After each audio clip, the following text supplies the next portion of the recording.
There it is. We're live, and everyone's here. Hales Teach. Chris is on here. Megan's on here. What's up, everybody? I'm just going to wait a second till people get on here, and then I'll start doing all my regular jibber jabber. I'm feeling pretty grody tonight. I was painting all day in the bathroom, and then I got paint in my hair, like a lot, but it was white, so you can't really see it too much. But then I found the hat, and I put that on. So, yeah. Leah Pratt is back on here. Oh, look at this. Leah Pratt's back on here. Look, man. Tracy Pinter finally made it on. She's like 10th day or something like that. Slipping. Because she's folding laundry right now. That's what she told us she does. On this. Tracy Pinter came over to my house the other day and got to hang out, and we had lunch and stuff like that. This is saying, is anybody out there? I don't know what that means. I don't know if you can hear us or not. What's up, everyone? I'm just waiting for people to jump in here, and then I'm going to start, I don't know, talking. We're out of cream. I guess I can tell everyone that. It's not going to drink black coffee, and it's going to be hot. It's really hot. Forever, because it's already 100 degrees outside. It's never cooling down. Cool. Well, should we jump in? Just jump into it? Go for it. Let's go. So, welcome. If you've not been here before, I'm going to say, if you've been here before, you're like, come on, Reynolds, hurry up and say this. Because I know that's how I feel like every single time I listen to like a podcast or something like that, where someone has that total long preamble. But I just want people to know, in case you're new, that this is Sunday Night Teacher Talk. My name is CJ Reynolds. I run this YouTube channel called Real Rap With Reynolds. And the whole idea behind this is to help people out before they go to school on Monday. And some of you have already started school. Some of you are starting tomorrow. A bunch of my mentees are all starting on Thursday. And so the idea here is you ask questions, I answer them. When I don't know the answer, the people in the comments will take over. Or sometimes Richard Oyster just starts answering questions before he even got to them, because he's like, spitting truth out here. So so if you are in the comment section and you have an answer, or you think you can answer something differently or to that specific person, please go ahead and do that. If this is not enough for you, if you don't get to your question, even though we try to get to every single question every single week, you can go to our Facebook group, Real Rap With Reynolds Teacher Talk. There, you can enter in. Please make sure you answer the questions that it asks you beforehand, because we're just trying to make sure people are actually teachers, and it's not like a business trying to go in there, or like one of my students trying to be all sneaky, getting up in there. So we're just trying to keep that kind of a pure place. If that's not enough, I also do online touring. You can do a call with me. You can go on my website and find out information about that, realrapwithreynolds.com, and I will personally mentor you. And if that's not enough, I'll come to your school. Maybe Richard will come with me also. I'll come to your school, do a talk, meet with your teachers, sit down with them, and all that stuff. So all these are all possibilities, and it is really in an effort to motivate, inspire, and help teachers get excited about the school year and get excited about Monday instead of being all freaked out because it's Sunday night. What do you got for me, dude? Because I can't drink this hot coffee yet because it's going to burn my face off. I'll wait for you. It's Vanessa's. I can't move it. Vanessa, got it. Yeah. So first question up is, I'm just jumping right into this because I feel like I want to just try and get all these questions answered. It's moving. Vanessa said, my kids come back next Monday and we just had a mass shooting in El Paso. How do I help my students? Are there any resources I can use? So first of all, let's address that situation. 2 mass shootings yesterday. I don't really watch the news, but I was on Twitter and it was trending. And so that's how I kind of saw it. And so, I'll say this just to say it, but I am really sorry that anyone would ever have to deal with that.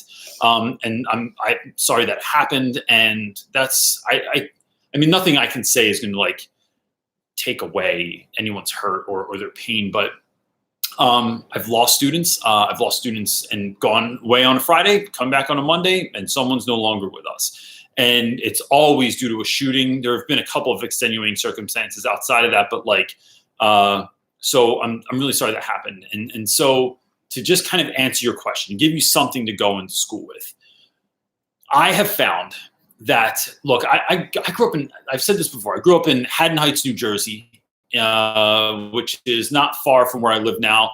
but it is like a nice community. It's like Leave It to Beaver. Like we didn't lock our door when we were kids, really. Like if you didn't put your bike away, it was going to end up getting stolen. If it got stolen, you could probably figure out who the hell took it in the neighborhood. Like it was that kind of neighborhood. And then I work in a neighborhood that's the complete opposite of that. That there's a lot, it's not like bad people, but bad things happen there. And there's shootings. I mean, someone was killed outside of my classroom window last year. Like we were in class and we watched this gentleman die in the street. And so it's like, what do you do going back to class after something horrific has happened? And so what I found is that one, giving kids space and just like, and what I mean by space is not just like a room, but like time. To talk about things, to get off of their chest what's going on. Like when we've lost students whose like friends still went to my school, guys come in and it's like they don't know what to do. And so they're not like it's all boys. Do we cry? Do we get upset? Do we come together? Like what does that look like? And there's no right way that I've learned. It's just giving kids the space to talk, to cry, to feel how they're going to feel. And then knowing that it doesn't go away just because the news is going to shift gears. And by next week, no one's going to be talking about this, right? Except for the poor families that were like deeply affected by it. That's the shame of this, is that like once it's off the news, it's still real to people. And remembering that, giving your students time and space to still process that a year, 5 years, 10 years down the road. Hopefully they're not in class after 10 years because that would be weird. But like just allowing that time. And then knowing, right, ready, that your attention is more important than your advice. I don't know why I just said ready. That felt kind of condescending. But your attention is more important than your advice. What I mean by that is there's no right thing to say to a kid who lost someone, who knew someone, who was it's just neighborhood. Maybe they didn't even lose anyone, but it's just their neighborhood. That the thing went down in, just sitting with someone through that pain and not trying to fix it, is what is needed most of the time. And the healing will kind of like come as it's going to come. And so that would be my advice, is just like give space for kids to talk about it however they want. Cry, be upset, be like rage, like whatever it is, and just let them know it's cool, man. You can do that here. This is that space. What do you got? This is not like, look, those are not easy questions to sort of transition out of. So I don't by any means by like just jumping to this next question. I'm not trying to dismiss that or just like turn it off. It's in my heart, but for the sake of the show, like that's what needs to happen. So we'll help some other people out. And so that's what I'm thinking about that topic. Sasha is asking, you so have to give us more information on your book. So the book, so here's what I'm waiting for. So the book is, I've talked about this a little bit. It is along the lines of my YouTube channel, but it's not all the tips and tricks I give on my YouTube channel. It is like, I think it's a level deeper. It is actual personal stories of students that I've dealt with, things that have gone on in my classroom and outside of my classroom. Kids have been deeply and sort of darkly affected by the world, and then how we were able to engage without me. I was very mindful of not coming off like some sort of savior or some sort of like this is how I did it and like you can too.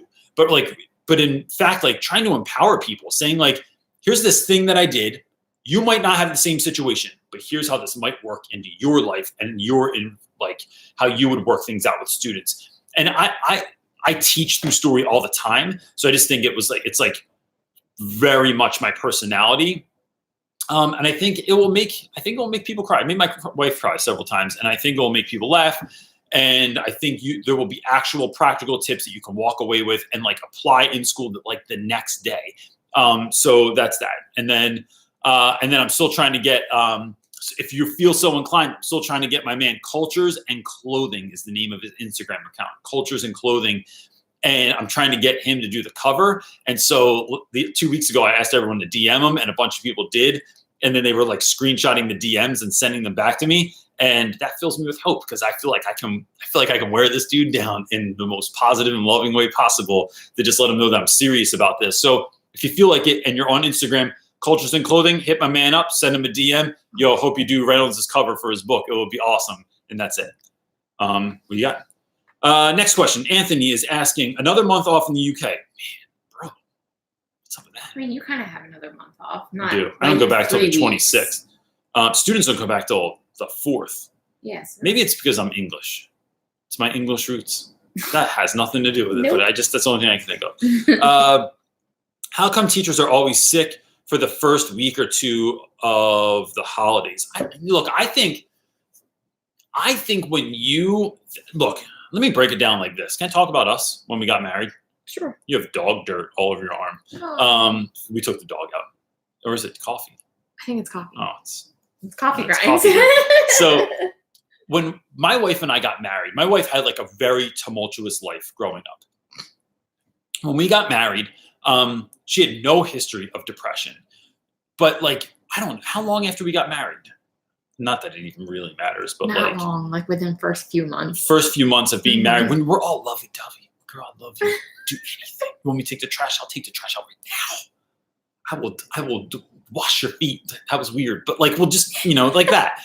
And when you are like that, it's the best. And then all of a sudden she got like super depressed and like went to a therapist, and the therapist told her, once, if you live a very tumultuous life, you've been trying to keep together, keep strong through all of these years. And then once you have this place of safety with a person that you know is safe in a home that you've created, it can really hit you and make you extremely depressed all of a sudden because you've been kind of holding it together. And now you're allowed to finally let your guard down.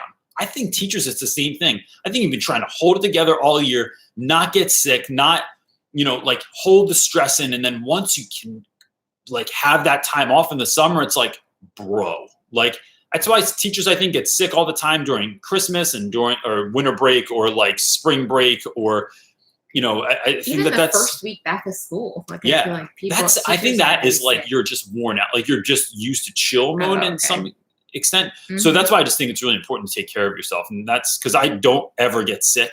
But I know it's because I have such a committed like mindset when it comes to self-care that like, I don't allow myself to get sick. What you got there, dude? You have some of this hot ass coffee. Right here. Hey, Colorado. I'd love to come back sometime. I loved it there. Kristen is asking, Kristen, I appreciate your appearance on the show. I keep noticing your name all the time, and I really like your picture. You're a little profile emoji lady. So I just wanted to let you know that. So Kristen is asking, do you have a plan? I was asked to take on a sixth period out of 6. Wait, I was asked to take on a 6th period out of 6. And this is my first time teaching without a break. How do you handle that kind of work day? Thanks, you're awesome. Thank you very much. Do you have a planning period, I guess. First of all, that's ridiculous. Like you need a break during the day. Like there should be no one that teaches that much. So even when I taught 6 periods, we had 8 periods in a day. So it was like I still had 2 periods off and my lunch 23-minute thing. So like I just think that is necessary. So the problem there mainly is it's not energy because I'm always with my students. I'm always doing something. I never am like just chilling. I'm never just hanging out talking to people. So I work the whole day, but gosh, I just think, when do you get stuff like graded and things like that? Because I don't like to bring work home. So it's like I grade every single thing at school. Sorry. And so I don't know. I would have to be like, I like being very organized with my time. And I think that would probably benefit you as well, is to be very mindful of like, are you going into school early enough? Like giving yourself like 30 minutes in the morning to like really kind of prep and like see everything that you have to do. And then at the end of the day, I stay 30 minutes after school, get everything done in my room, take anything home at night because that just becomes a longer process then. And then I streamline some of my things. Like I would streamline like how I grade stuff, how I'm moving from class to class so that there's like not a lot of, not a ton of planning, like extra planning has to go into that. And also remember this is my last piece of advice for this is like, even when I taught 9th, one year I taught ninth grade, 2 different sections. So like the really low level guys and the kind of medium guys. And then I taught 10th grade, and then I taught my hip hop class also. And as much as I could get things to overlap, I did. So if one class was building with Legos one day, because, you know, sometimes high school kids play with Legos. If we were doing a writing assignment, if we were doing a test, I wanted all of my classes to be doing that. So I just sort of reconfigured how we were going to be doing an activity all together. So every class was kind of doing an activity. So all the supplies that were out didn't have to get cleaned up in between classes. We were just kind of doing something along those lines with every class. And that really, really helps, because it like helps streamline what you're doing, and you're not like spinning so many plates in a day. Megan is asking, how do you help students build independence when it comes to getting organized and managing themselves? I teach 9th grade English. So I teach 9th grade English also. I think it is something that you have to sort of ramp up. So I have a video that, if you've not watched it, it might be of use to you, called it's like Day in the Life of a Teacher or something like that, like one of those ones everybody makes. But it's just from end of last year. And so I walk you through what exactly my day looks like and how I try to keep my students organized. And part of that is by me being really organized and me explaining to them what I need to see when I'm looking at their stuff. So when we are doing notes, I need it a very specific way. When you're writing a journal entry, your journal entry needs to have the date, the question written on it, and a typical, like I'll let them know the minimum number of sentences for that particular question. So sometimes it's 5, sometimes it's 8, sometimes it's more, sometimes it's just a word. But if they do not have it in that order, I don't grade it. If you forgot the date, I just skip over that one. When I'm grading all the journal entries, I just skip over that one. And I remind them all the time. It's written on my wall. There's like a sample on the wall. I say it every single day. Make sure you have that date on the top. Make sure you have that question. And it's not so much about really having the question or the date. It's about paying attention to detail and learning how to follow directions in a particular way so that you are building that muscle memory. And then that hopefully helps in your life, that you're learning how to be neat and organized and be complete in your thoughts.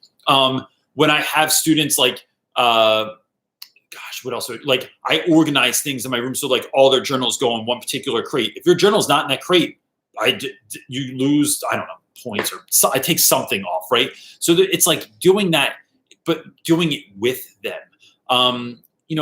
By 9th grade, you'd think kids were like somewhat organized, but to be honest, look, not all adults, not everyone you guys know is organized. Like there's a teacher out there, their desk looks like a hot mess of disaster, right? They didn't learn how to be organized and they are still living. So it's like holding our students accountable to that to an extent. I think giving them the tools, we can't really like make them use the tools. But so that's my thought on that. I realized I was kind of all over the place. It's just long. I mean, Thanks. which is typical. Which is why this show should be called Short Question, Long Answer. Mm-hmm. Hey, it's hot for teaching. Is asking, what are you looking forward to see the most upon your return to school? Oh, who? This year is like, last year was a lot of dudes that I really cared about, like Cheesesteak, Cephas, Kent, Kyle, like a lot of dudes. But this year, my man DJ Dirty Kev is finally graduating. He should be graduating from high school. And Kev got left back in 9th grade, and it was like literally the best thing that could have happened to him. I have more stories of kids that got left back and it being the best thing for them than the opposite of that story. Because I think there are more people that just they grow at a slower rate, right? Yeah, and I mean, we teach them all the time. Some people I tell Kevin, I'm like, bro, I think you've been in high school so long. Like, I think we went to high school together. I think that's how we initially met. I can't really remember because it's been so long. But Dirty Kev is like one of my number one dudes that I'm excited to see this year, because this is last year, man. And I get like preemptively sad at the beginning of the year when I know someone's leaving. But Ham's still there this year. David's still there this year. Business Casual is graduating this year.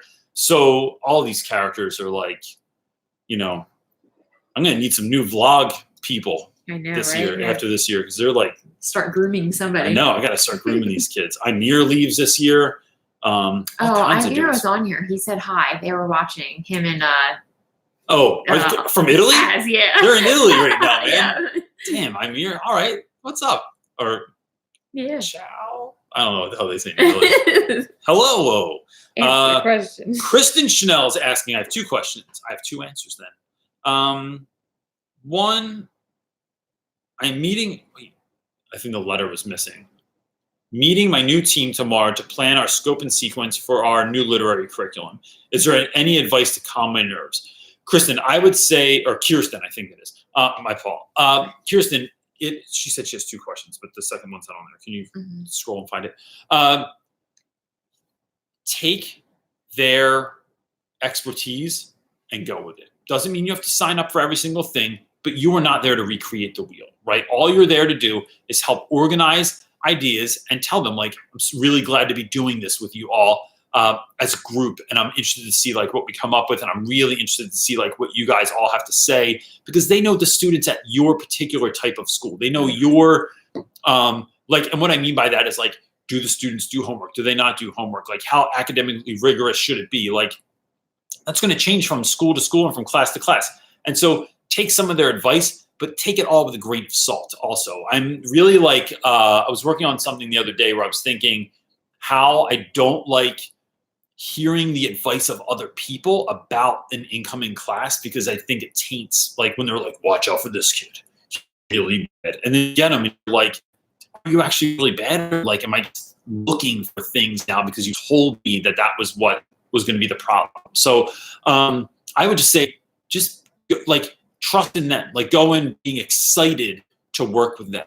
And remember, nervousness feels a whole lot like excitement also. So just like let that kind of sink in when you're feeling nervous about something. Like, could just be excitement also to like get started and start new things. So that's what I would go with. But and then second question was, my grandma is not doing well, and I'm flying out Wednesday to see her for the last time. With all the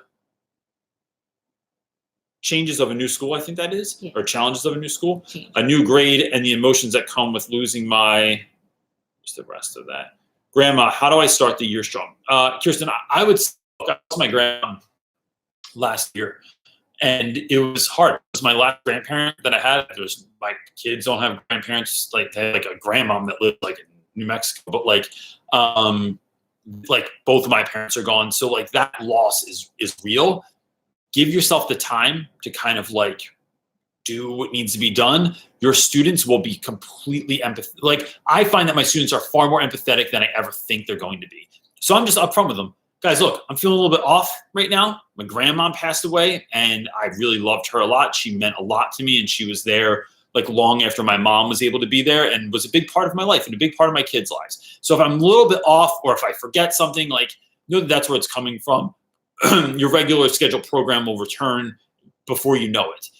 And what you'll find is students that have lost a grandparent or have lost a parent or anyone will really kind of rise to the occasion and want to be empathetic towards you. And I would be open with your school also.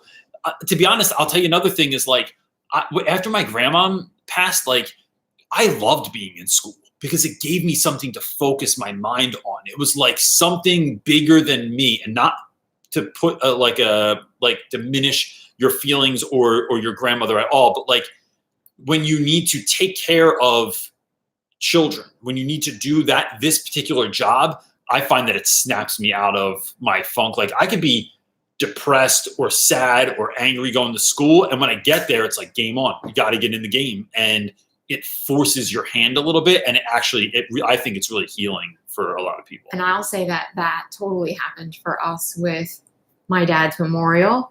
And then we were both feeling like kind of down and out. And then it was Brody's birthday, and I was like, neither 100%. One of us wanted to do a party, but we had the friggin' most epic ass party in like the shortest amount of time. In 2 days. And because I think that really snapped me out of like feeling depressed. I mean, and which is fine also. Like, I had plenty of time to do that also, but yeah.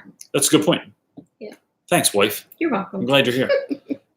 Chelsea is asking, hey, Reynolds, any advice or encouragement for taking my teacher certification exams? Mine are coming up in 2 weeks. So look, I don't have any tricks because it's been too long. But I do have something to say though. Besides this, if anyone in the comments has taken their like practice or any kind of exam for teaching recently, could you? What was her, Chelsea? Was her name? Yes. Could you help Chelsea out and give her any tips and tricks that you know of? Chelsea, I would also suggest going to the Facebook groups because there might be people in there that have talked about the same exact thing. And that's just Real Rap with Reynolds Teacher Talk on Facebook. Other than that, I will say I failed my praxis exam the first time I took it. Now, granted, I was getting ready to go on a surf trip to Puerto Rico for like 2 weeks, and like we rented a car, we were driving all over the island surfing. It was really great. But so that might have had my head like not in the optimal place. But you know, I failed the first time, and it's like I tell my students every year that are getting ready to take their driver's test for the first time that I like almost got, not only did I fail, I almost got in a car accident when I think that's funny. It's kind of so ridiculous. That lady was so scary. She was so scary anyway. She made me nervous. I feel like I was in that movie License to Drive with Corey Haim. So that was, I failed that the first time too. And I just think that makes it like, I'm not saying that you should fail or like, you don't have to feel all right with failing, but it's like, it happens, man. Like if you don't pass, your hair doesn't catch on fire, the school you're going to doesn't know how many times you took the praxis exam. Like no one even cares about that score. So it's like a thing you do to be able to teach. So all right. And hopefully somebody has like some like great, things to say to you. Hot for Teaching said, I love License to Drive. Of course you do. Of course, I know, right? It's it's one of Billy Ocean's best songs. You want me to sing it, Jenna? No. Okay. I just called you Jen, which has only happened like 2 times in our whole life. I know. Madison is asking, what is your best advice for a first-year teacher? So, Madison, I would say there's 3 videos that I would send you to. I have a first-year teacher video. I have a first day of school video. And I have a video that I made with Bridget from the Letter Classroom where we walked through all this stuff. And that's going to give you a ton of like really, I think, tactile information that's going to like actually help you out. Other than that, I would say look, this doesn't even have to do with teaching. I think you should take a picture of your room, record your thoughts, your ideas, your feelings on what it's like to be a first-year teacher, even if you don't do anything with it. I wish I had that. I don't even have a picture of myself in my first year teaching, like when my hair was like, so that's just a fun thing to do. You know what I wish I did? Like we take our pictures of our kids every year, like before they start school. I wish I had one of those for every year that I started since I've been teaching. I know someone who did that to her husband.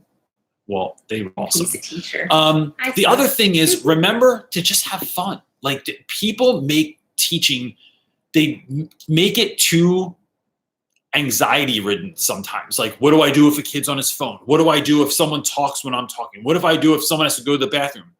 Just handle it. Just talk to kids, right? Just learn how to speak to students like they're actual real people and not like bombs getting ready to like blow up, right? They're not little sticks of dynamite. They're just kids and they're trying to figure out their way, and you can help navigate that with them or help them to navigate that. And so I just think that's worth remembering, that to like learn how to just talk with students. And hey man, how was your summer? Like, what'd you do? Like, what games are you guys playing? Oh, you playing Fortnite season 10? Oh, you watching this movie this summer? Like, did everyone go see Spider-Man? Like, finding out what they're interested in is going to give you tons of insight, and it's going to make you feel like you belong a lot faster than otherwise. What you got there, dude? My buddy Nara works in China, everyone. Oh, because then you just said that in the beginning. Working in China. All my kids and parents are Chinese. My goal this year is to try to connect more with parents, but it's difficult when we don't speak the same language. Any idea? So when I taught I almost said in Africa, which I did, but when I taught in Camden, New Jersey, I like that I gesture that way because it's that, it's that way, literally. So right over there, Camden, New Jersey. It is. I had a lot of students whose parents only spoke Spanish, and even when they came in for like conferences and stuff, like the kid had to translate for me. I think body language, and I think body language says a lot. I think your eyes say a lot. So like trying and being patient with people and letting them know that they're not less for not being able to speak language. I'm not sure that you're going into that, but it's just good practice anyway. Wait, she did say something else. She said something else. Yeah. She said, we only have one translator in our department and she translates for everyone, so I don't want to overload her with more translating work. That's tough. I have an idea about that. That just might be brilliant. I think also I tried to learn as much Spanish as I could to just be able to say, hello, how are you? Come in, have a seat. Like maybe learn something like funny that I would say that would like just, it would shift the energy in the room a little bit so people didn't feel like so off put by the fact that they spoke Spanish and I spoke English. So I think that's part of it. I'm wondering right here and now, or in the Facebook group, is there someone that could translate Chinese that when you had a conference with a parent, maybe you could connect with them through Skype and be like, hey, I'm meeting with this parent today. Could you translate for us? Pull up your laptop, put them there, and then you could communicate that information. Some people are saying they use Google Translate. All right, so that could help. Skype will automatically translate for you live. Skype does? Live. Really? Yeah. That's awesome. I didn't know that. So those are options also that I would just like see. It could be really fun to have like someone that translated, and maybe it's a student that wants to get into education that is willing to do that. That's like from a college or something like that. That's like, yeah, I want to get into this as well. Like I'll learn from you how to do like a proper, like to communicate with parents and what that looks like. And for you, I do the translating. So that works, but it sounds brilliant to me. Sometimes, babe, I don't know, just feel brilliant. And other days, it just feels like an idiot. You have a question over there? Just gonna. Well, there's a lot of chit chat in the comments. There's a lot of chit chatting going on. Yeah, I hope so. In the chatting section. I love when people are chit chatting. I like going back too. and reading some of that. Summer, I feel like I haven't seen Summer Tate in a while. Has she been on here? Yeah. Summer Tate, welcome back.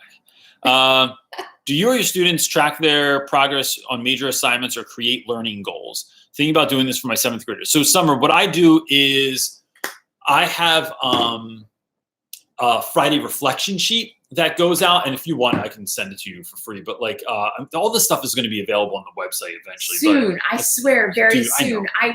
It's my.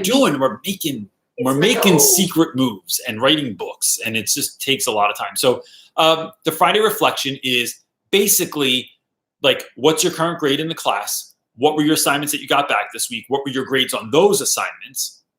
What did we learn in class this week? Like, how could you do better next week? So you're causing students to reflect. And the good I see in that is, even though all of my grades are available online, even though there's an app for PowerSchool that all you have to do is hit, and it will send you push notifications, even when it's not open, to let you know when a grade went in and what it was and what the comment was and all that stuff. Students still don't look at that stuff.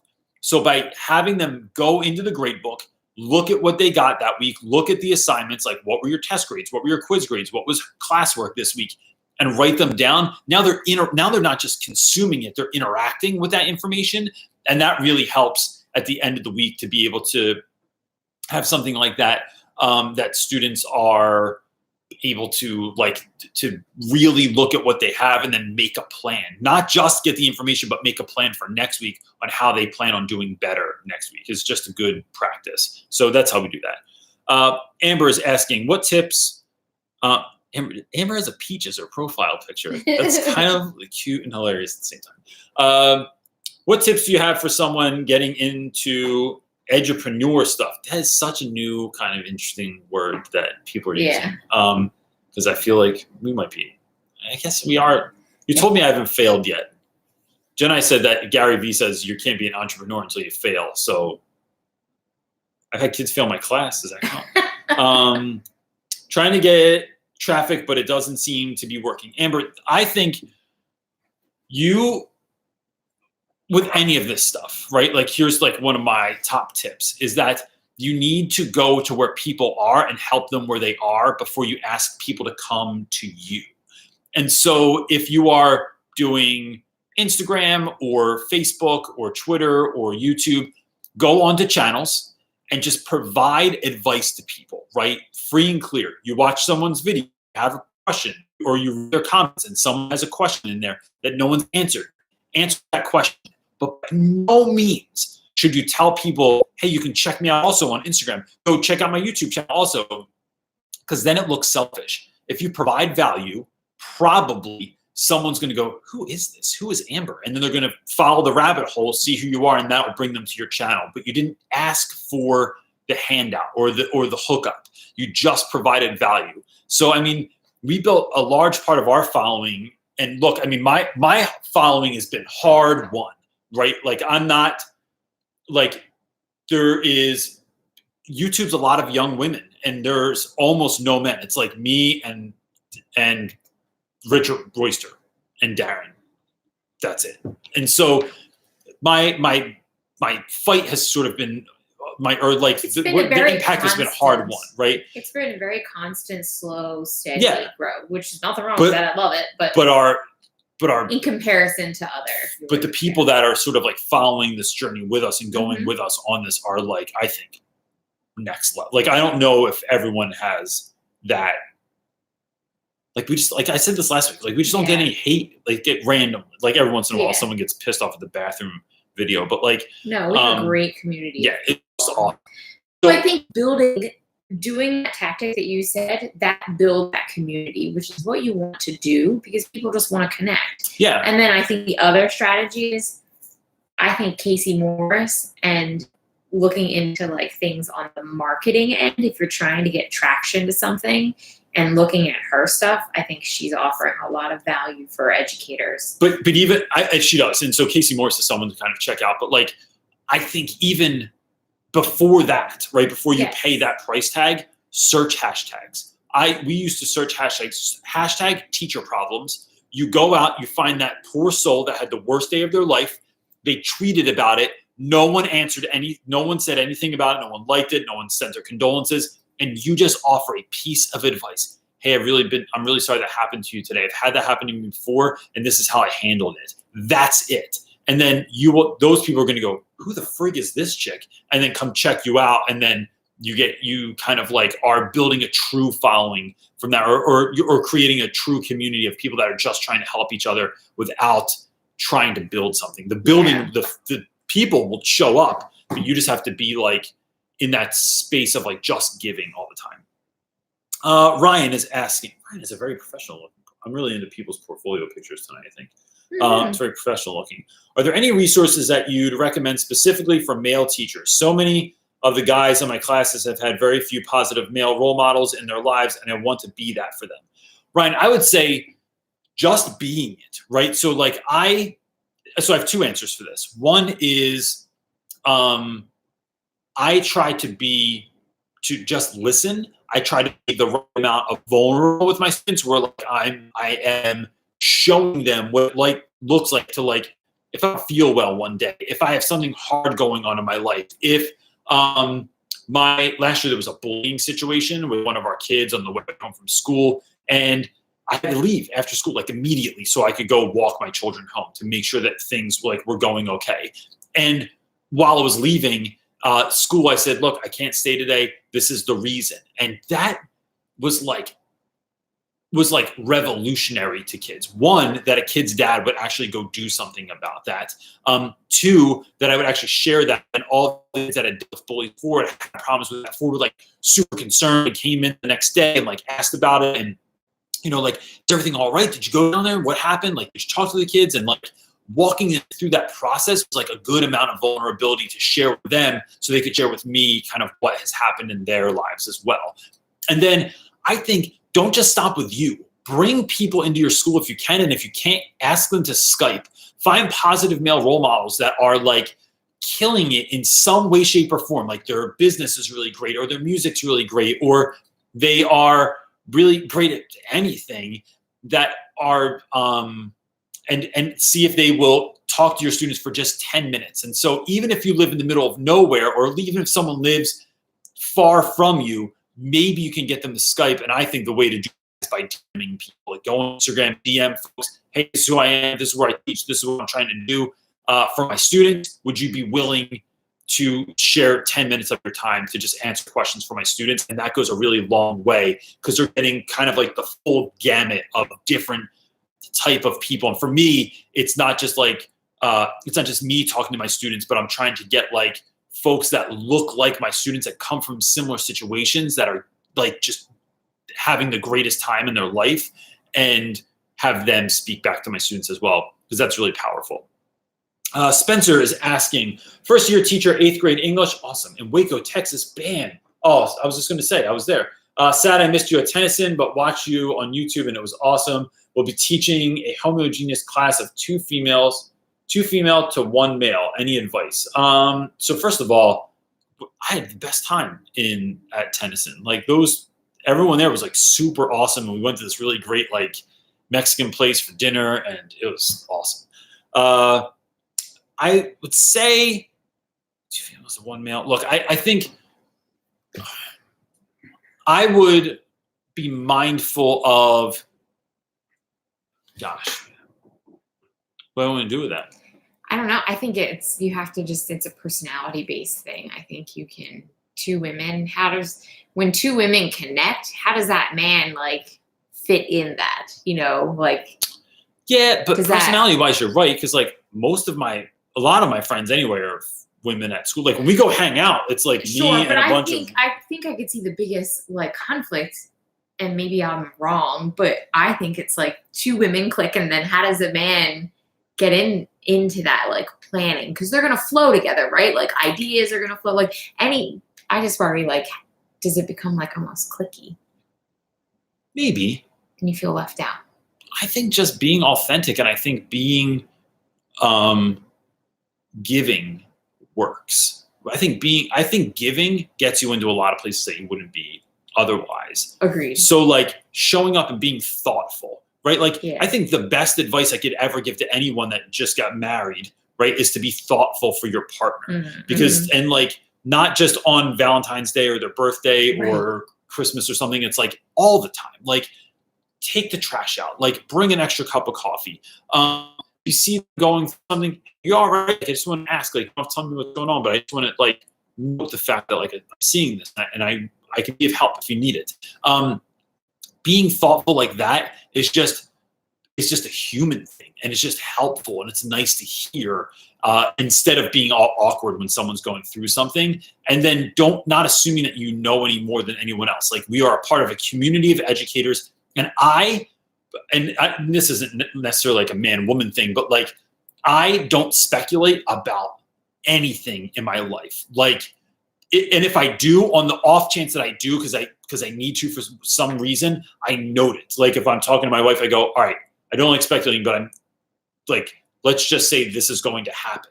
And that gets me out of all kinds of trouble, because then I don't expect, like, unless someone tells me they're mad, I'm not going to like read into your attitude and assume you're mad. Like tell me you're mad and then we can have a conversation about it. So that's it. I think just like go into it like you're just humans, and then just be giving and thoughtful, and I think that gets you really far in life in general.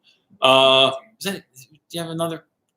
Is there anything else to say about that? I think that's you always look at things on just a different light, and that's probably the better answer than I would. It's because I was in the bathroom painting all day, and so now you got lots of deep thoughts going on. I had a lot of time to think, because nobody wants to hang in the bathroom. Note to self, I'll give you more jobs to do. It's the bathroom. No one wants to hang with you in the bathroom while you're like.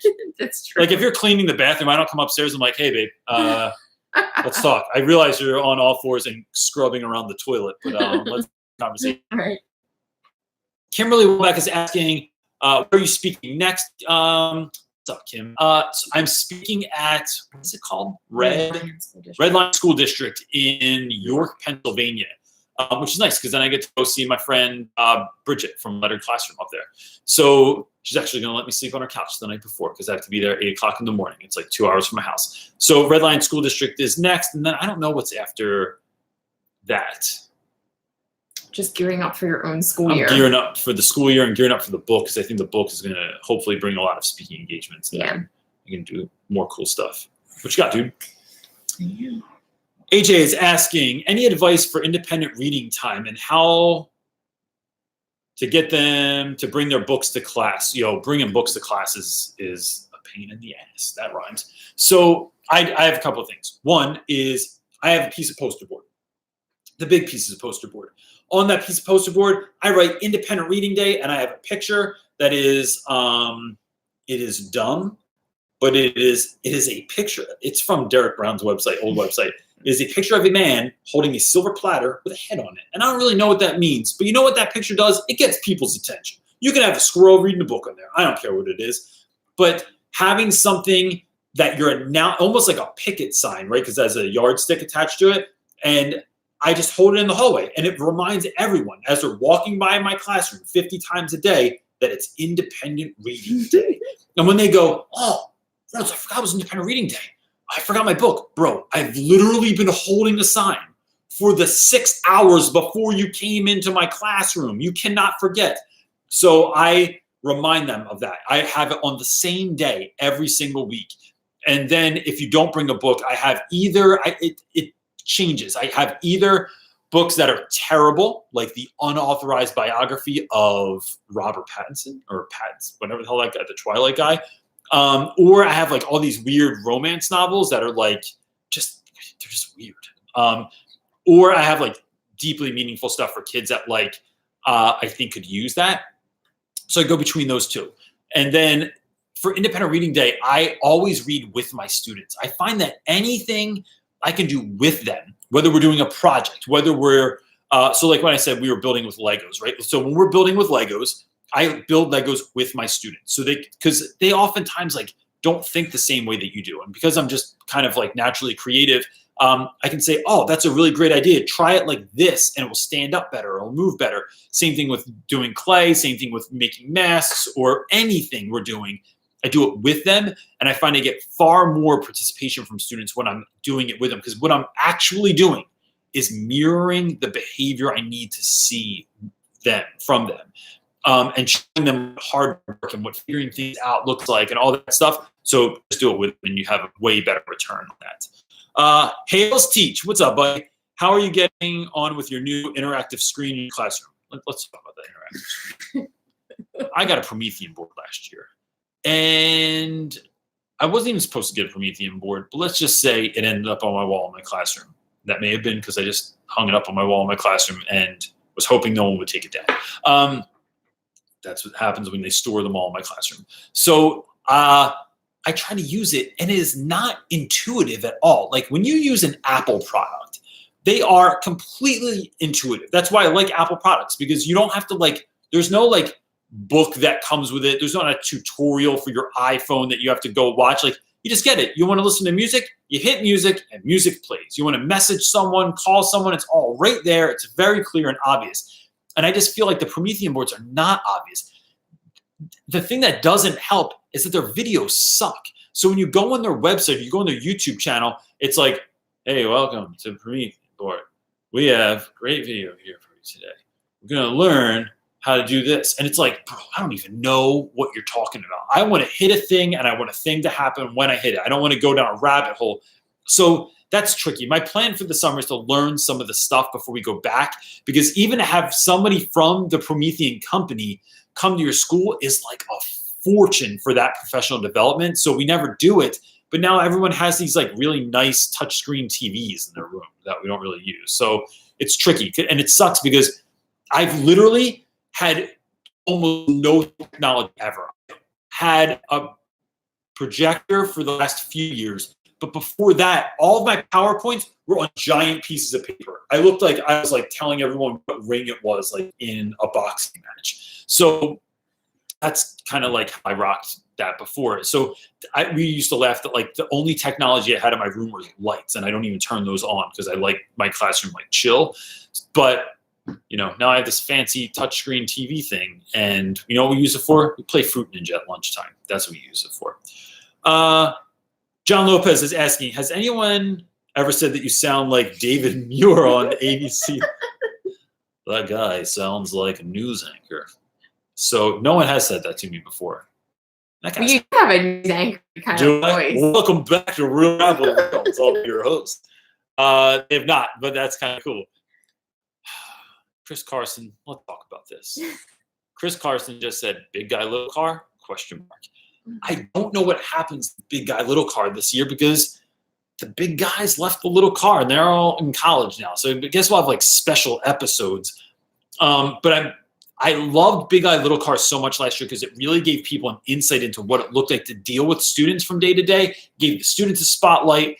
But I'm looking at it like, there was a show called Kids Incorporated when I was a kid. Kids Incorporated was a show where kids sang like modern songs on a stage at a club. I don't know what the hell they were doing in that club because they're too young to be in there. But when the original cast of Kids Incorporated left, you were left with the new people, and you didn't really think you were going to like them. But over time, you did start to like them.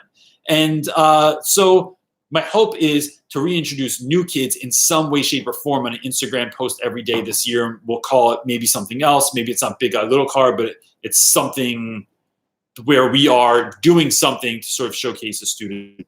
That's for this year. To wait for the inspiration to strike. I'm not sure what that's going to be yet. It's for me? No, I lost You lost the question? Babe. Hold on. Just all right, I'll drink some coffee for a second while you're doing that. Because it's probably finally you can drink it, right? We skipped his question. Oh, man, that is some black coffee. I literally just felt hair poof out of the chest. It was. Man. My shirt feels tight now. There's all the chest hair. Abdullah is asking, I'm heading into my first year of college. How can I prepare? Also, how different is it than high school? I would say, how can you prepare?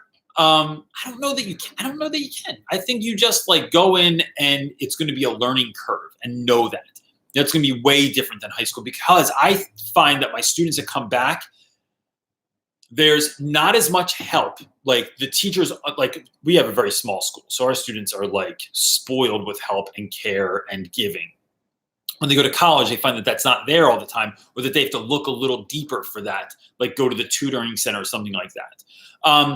I think the other thing I hear from students all the time is like the level of freedom that you get in college is way different than anything you've ever experienced. Your mom's not there to wake you up. You don't have to do homework. You don't have to be studying like it. But if you don't, you suffer the repercussions of that. But you're the one that is sort of like setting the space for that. For me, it came down to just learning time management. If you go on my channel and go into my playlist, I have TED Talks that I really like. And there's a TED Talk in there. I don't remember what it was called. It's a white dude with a blazer on and he has glasses in the thumbnail.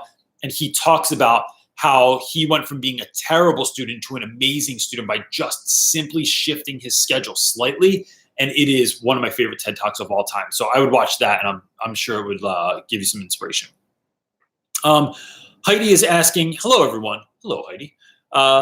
Do you give out student jobs? I was thinking about having paper collector for each period, a person in each group assigned to get copies, and I wanted some other ideas.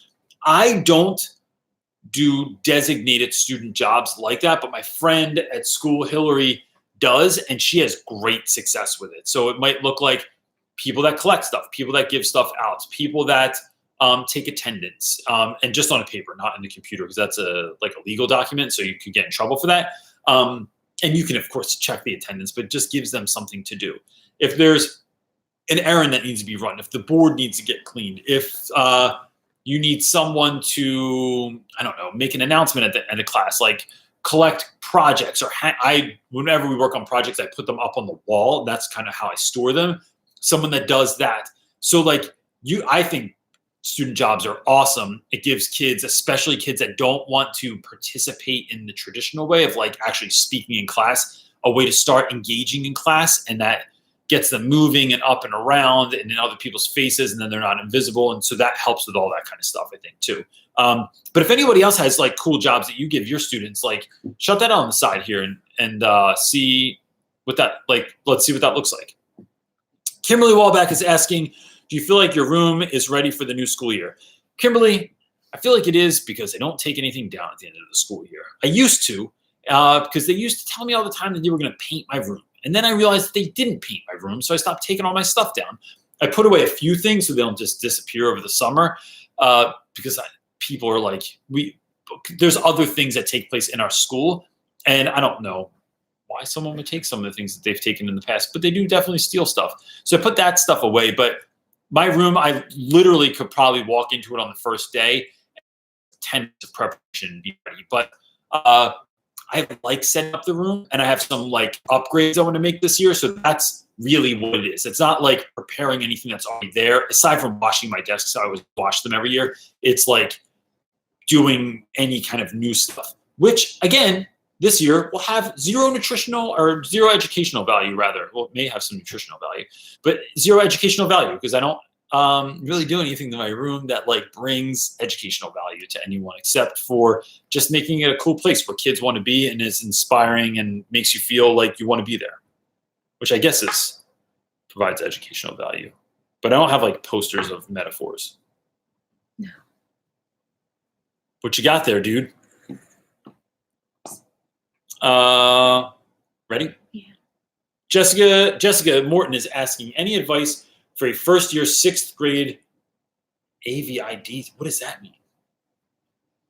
I don't know what that is. I don't know what that is. Jessica, what is AVID? AVID. Audio visual. That's what makes me department? I don't know. If you answer that question, I will help you out. But what's some general advice for a first year, 6th grade teacher? I think first year, 6th grade teacher. What would I do? What would I do if I was a first year, 6th grade teacher? I would, here's what I would do. And this sounds a little bit harsh, but I think I would try to remember that school largely sucks. School's not the same as like, and I don't want to be like the old, it's like the good old days. Because school wasn't always awesome when I was a kid either. And I largely didn't like school after 6th grade, but I just think that when I was in 6th grade or below, we took state tests. They just didn't focus on it like they do now. Like it wasn't the driving force. There was room for fun, for silliness. Like my children, right, that go to the school in my neighborhood get 7 minutes of recess a day. That's it. 7 minutes on the playground.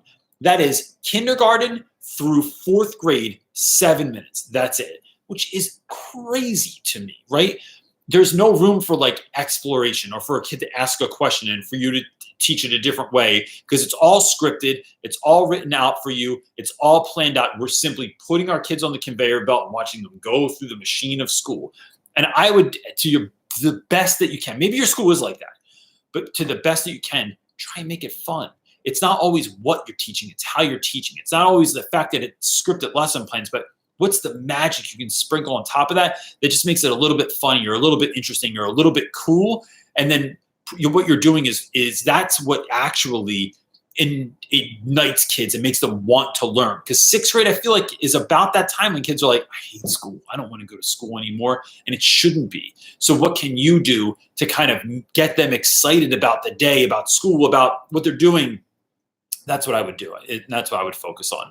And that's very simple. It's like saying hi to kids and talking about things that they like and letting them be inquisitive. And then if you find like 5 minutes in a day, it's like, let's test out your theory and see if that works. Like last year, we were reading Lord of the Flies, and in the book, they started fire with someone's glasses. And the kids were like, that's ridiculous. You can't do that. I was like, hell yeah, man. So the next day, like I brought in a magnifying glass and we started a fire, which we initially did on the windowsill of my classroom. And I realized how stupid that was. I was not going to start the fire. I was just going to like show them that like how it got brown, but that made a lot more smoke than I thought it was going to on that tissue. So we took it outside and we made a fire outside. But it was fun. It took like 5 minutes and it just was like everyone went home that day and was like, damn, we've started a fire in class. Like, this is awesome. AVID, Advanced Via Individual Determination, is a nonprofit that changes lives by helping schools shift to a more equitable, student-centered approach. Perfect. Sounds awesome. Sounds exactly like what I went along with, and I love that idea. Okay. That's actually interesting. Great. Yeah. What you got? Jacob is asking, how do you keep work at work without feeling like a jerk? That was bars. How do you keep work at work without feeling like a jerk that contacted me on weekends or after work hours? So look, one, my school just knows how I roll. Like I talk about it enough, and I don't talk about it in a way that like is demeaning. But first of all, everyone knows I don't check my email. If you have something that's important and you need me to know it, text me or come to my room. Do not send me an email in the middle of the day, because I do not check them, because otherwise you get caught up in all that stuff and you're not focusing on students. And so I like hanging with my students. I like being in the hallway, like being at the hallway at the end of the day, in the beginning and during lunch, like all that mixed up with the whole school community, not just students. But when you're checking email, it's like, I don't want people to dictate time to me and tell me what I need to be doing right now. I'll check them in the morning. I check them after school, and that's it. And a lot of times I check them and then I run to that person's room and I have the conversation with them. So I don't have to answer them with an email, and then they answer me with another email.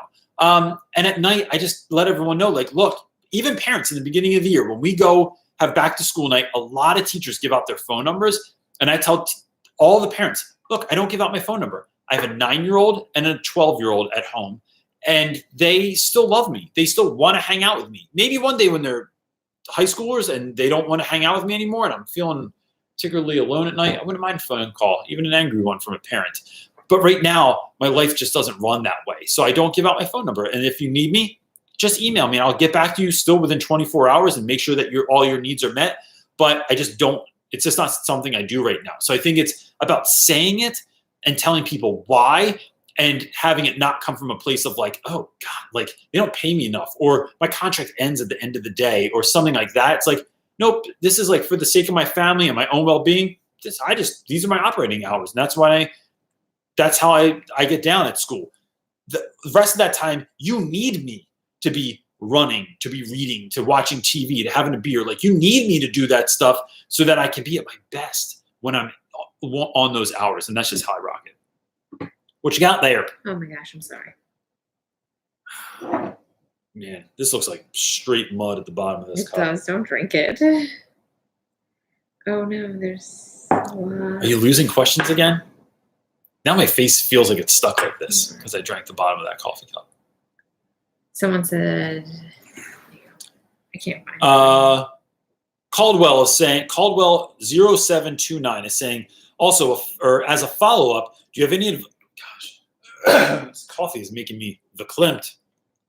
Do you have any advice for those of us who are a year out from teaching? I think that's an exciting space. Don't wait to start teaching. I would get a job tutoring kids. Like, you could go on Craigslist, and there's got to be like a tutoring website where people can find tutors, but like a Craigslist version of it. But like, go on Craigslist or be a part of an after school program, or if you student teach somewhere, or not student teach, but like if you do your praxis somewhere, like ask those teachers if there's anything you can do to be a part of that. So there's another video on my channel where Christina and Maggie, who have been like, they came for like a practicum at one point, which was like they came once a week to observe my class, and then they just started coming more than once a week. Then they just started showing back up at my school, like even when they didn't have to do their practicum in my class, because they wanted to be a part of the class. And so they went on class trips with us. Like, they would meet us places. They would show up to see students like present things, and it was great because it really put them in the environment of actually being a teacher and connecting with students. And they showed up so much that like kids knew who they were. And that was awesome. So I just say, like, try and find places to put yourself into that world already and not just wait, because school is only theory, right? Taught by largely, and this is not necessarily, maybe it is, it's slight diss to colleges, but like colleges are largely taught by professors that didn't teach before. They just learned about teaching, and now they're teaching you what they learned about teaching without actually teaching anything, right? It's like being coached by a swimming coach that never swam before, right? So it takes that real world experience to actually get better at what you're doing. And so I would try and put myself in those spaces as often as possible. What you got, buddy?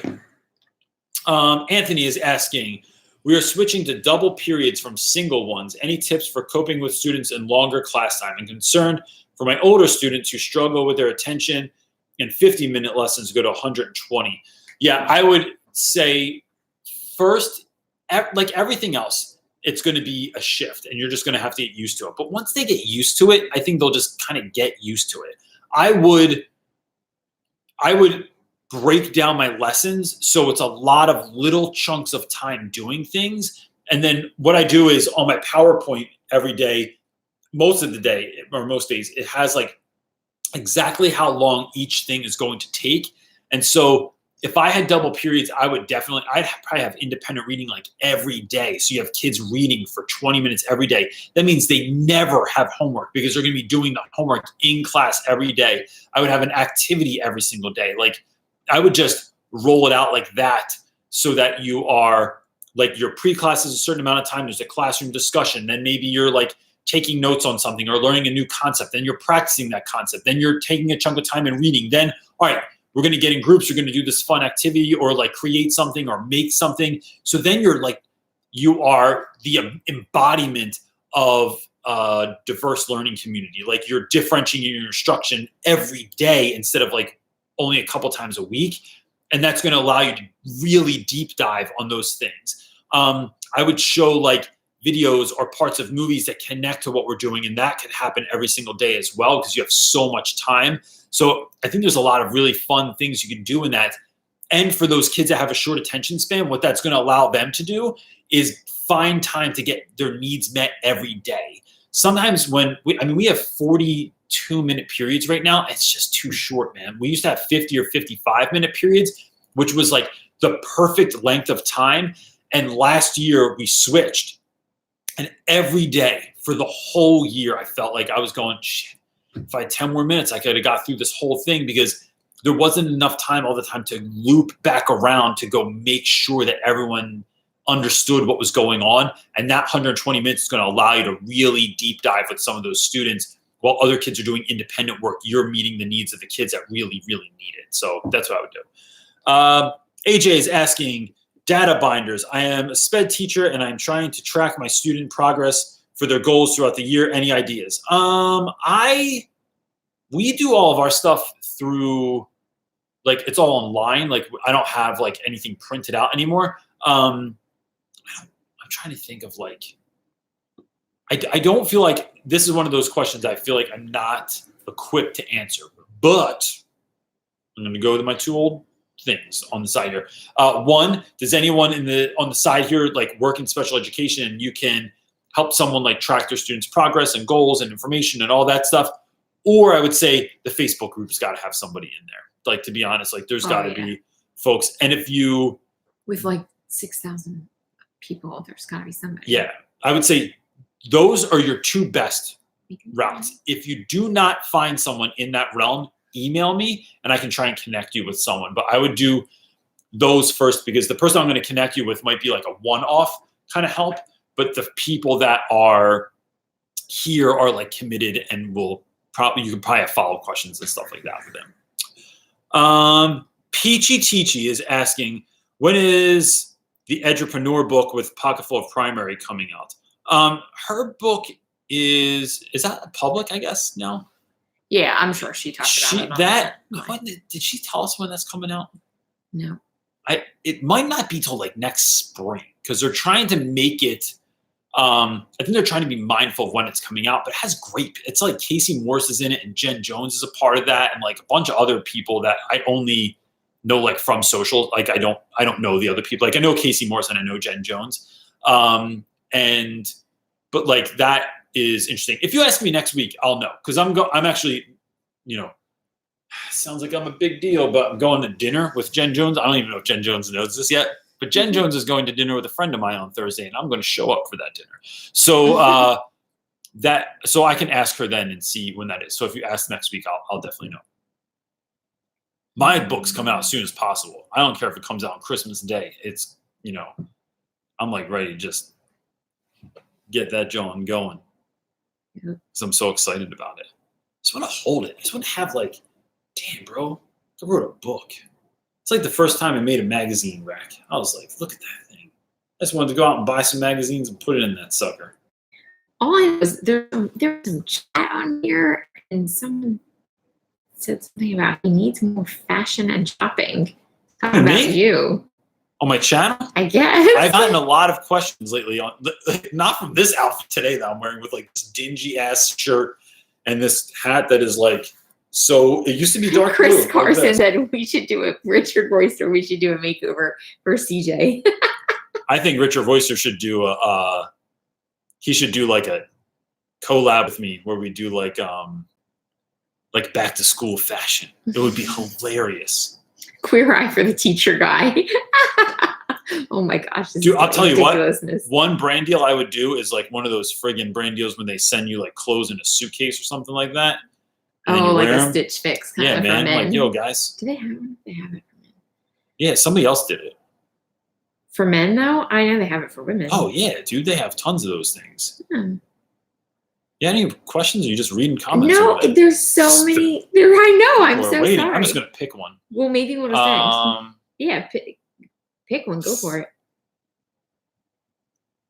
Richard Royster said, was commenting about slow, steady growth. I'll bring my khakis.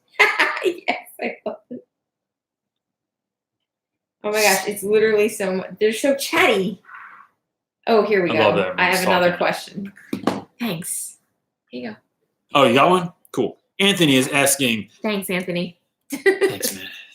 So much talking going on, which is awesome. But Anthony is saying, I have another question. We are starting guided reading with our new teachers. It scares the hell out of me as a dyslexic math teacher to be reading a book to 30 kids. Any advice? Anthony, I don't know that I'm dyslexic, but I have, after finding out that my son is dyslexic, like, and because when you grow up, right, like everyone just thinks that dyslexics see letters backwards, or they write things backwards. And that's only part of it.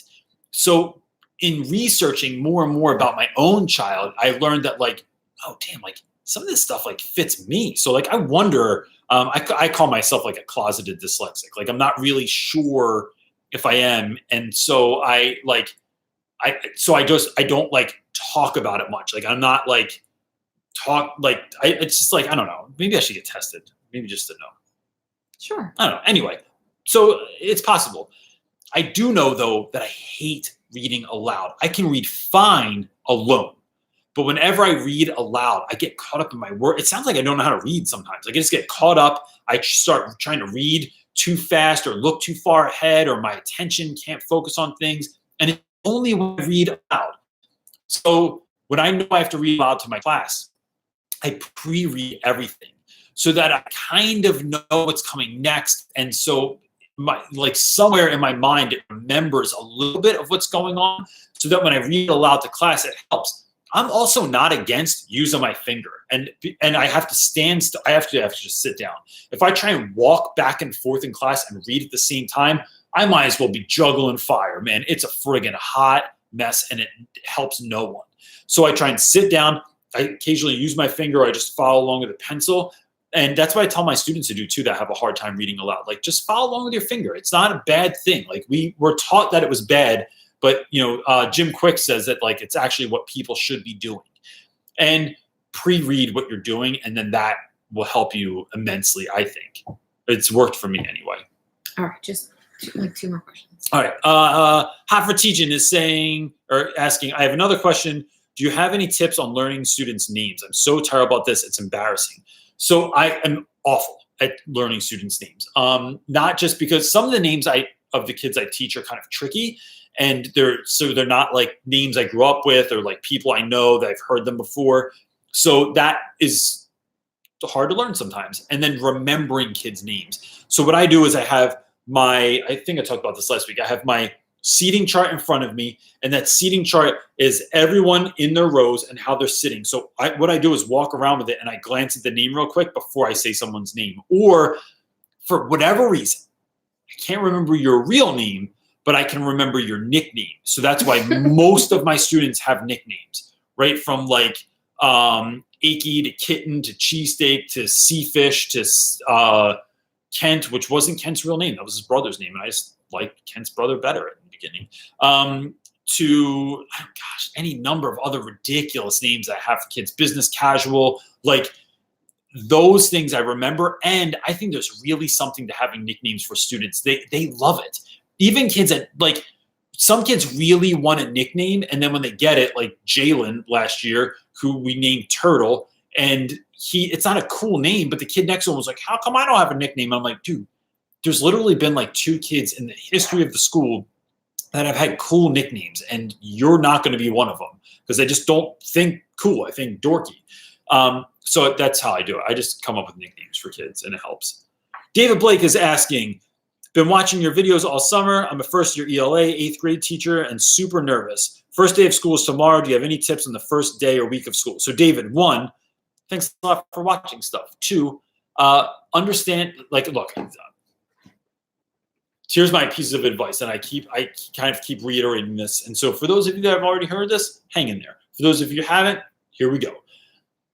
1, nervous energy feels a lot like excited energy. So you might just be equally as excited as nervous. So don't try and don't confuse those as much as you can. 2, there's nothing you can do to prepare. It's going to be a brand new thing. It's like you learned about swimming your whole life, and now tomorrow you're going to get thrown into a pool, see if you can actually do it. 3, even if it goes completely off the rails, it's the worst thing you could ever imagine happening. You can fix it. Everything can be fixed. As long as you don't punch a kid in the face, everything else is manageable and you can figure it out. So just keep your hands to yourself and you'll be all right. And then try and figure out things where you're not the center of the day, right? So like that's why the first day of school ever that I have, like, so in a few weeks when I have my first day of school, I have my students write themselves a letter. And so I will give them back that letter at graduation. So now I'm not doing something, and it's just, I just get to be in the room and kind of like see what's going on. The students are the focus, not me. And then that second day, I go over my syllabus, I go over who I am and all that stuff, and I hand out a who am I paper to kind of like figure out who they are. And that, again, like the presentation about me is obviously about me, but the other 2 things are not so much about me. They're about the students. So that's what I try and do to try and like just get a gauge on what's going on in the school, and then just have fun, man. Dude, you've been waiting your whole life for this. Like, go in there and just be excited to be there, because most kids, ready? I don't know why I say ready all the time, but I just want people to really pay attention when I say this. Most schools suck.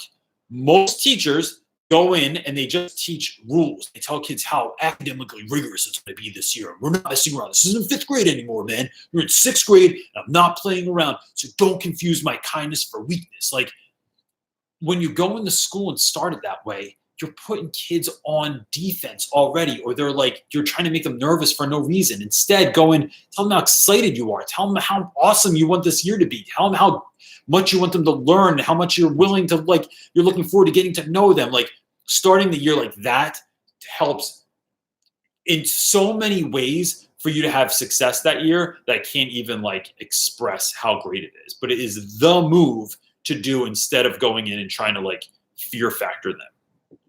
What do you got? I mean, I have tons more, but I'm going to end it there. I'm starving right now. I'm willing. No. Is there anything fast? We can just there's tons of them. And I already hate not answering all the questions, but they never stop. So look, here's what I'm going to say. If you didn't get your question answered, right? Like we're at hour 20 almost here. And my son, right before we went to the live feed, he goes, Dad, I'm really hungry. Oh no! How long's the live feed tonight? Yeah. What did you tell me? Well, now he's playing video games. He forgot all about it. He's just like plugged into the matrix now. Terrible. But look, if you didn't get your question answered, this is every week at 5. The earlier you get your question in, the quicker we can get to them. And so be mindful of that. And then the Facebook group is also there. You can sign up for mentoring, and I can help you with this stuff, like flat out, just you and I, like doing a Skype call and all that stuff. Like that's a possibility as well. So I just want you to know those avenues exist, not just because I, want to make money from it or something like that, but like, because this is all about trying to help people as much as I possibly can. But there's only so much time. So is that it? Yeah. Mr. Matera he's on here. Do you realize? Oh, yeah. Go ahead. What were you going to say? So Matera's on here. Michael Matera is running the Hive Summit. And so that's free PD on there also. You can go check that out. My thing was supposed to go live today, but something happened with the site. Matera screwed it up is what happened. Matera messed up, and now I'm not on there until tomorrow. So, but that's happening all week. And so you can go in there and get free PD. So if you're sitting at school and you feel like you had a really tough day, like going on to the Hive Summit and signing up for free doesn't cost you anything. There's an option to give if you want, but if you don't have it, don't, like, it's cool. Like, that's why Michael made it this way. So people that can give. People that don't have it can just do it for free. You can go on and sign up for free and get like free PD all week and feel inspired. Apparently awesome. You can go get make some Busy Bees recipes. He's got recipes. He's been doing recipes on YouTube. Well, these are his Busy Bees. They go with the Hive Summit, and so he made one for you today. So you're gonna have to go check it out. There's a Real Rap with Reynolds. Well, I have no idea. Let's go look at it. Real Recipes with Reynolds. That's the next book. No, it's not. It's going to be, here's how you order a cheesesteak. Here's how you order Mexican food. It's just going to be a number list. So, all right. That's it for this week, gang. If you need anything else, hit me up or go to the Facebook group and we'd be happy to help you with anything. And that's it. I appreciate all of you. And I hope that everyone has like the greatest beginning of their school year ever. And that can really be the best year that you ever had in your life. And I hope that it is. That's it. Peace. Awkward ending. Hit all this crap. And 27 buttons later, we're off the